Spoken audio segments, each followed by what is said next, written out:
Theatre by W. Somerset Maugham. Julia slackened her pace a little. It certainly was a beautiful day.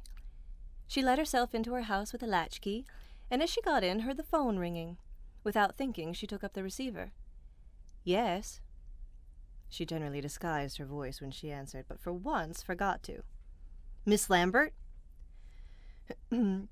"I don't know if Miss Lambert's in. Who is it, please?" she asked, assuming quickly a Cockney accent.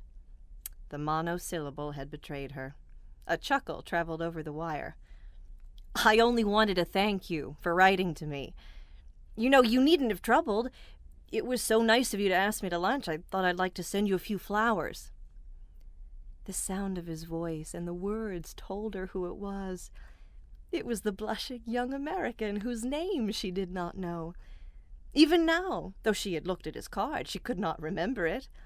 The only thing that had struck her was that he lived in Tavistock Square. "It was very sweet of you," she answered in her own voice.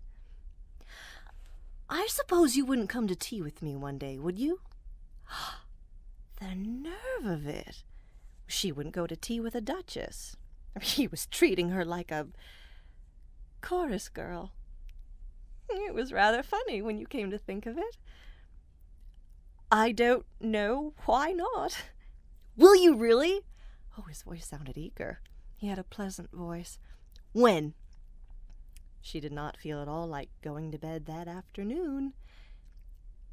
"Today." "Okay, I'll get away from the office. 4:30? 138 Tavistock Square."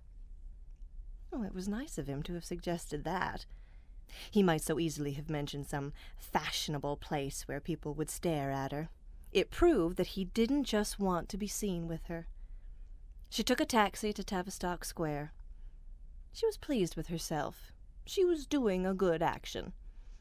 It would be wonderful for him in after years to be able to tell his wife and children that Julia Lambert had been to tea with him when he was just a little insignificant clerk in an accountant's office.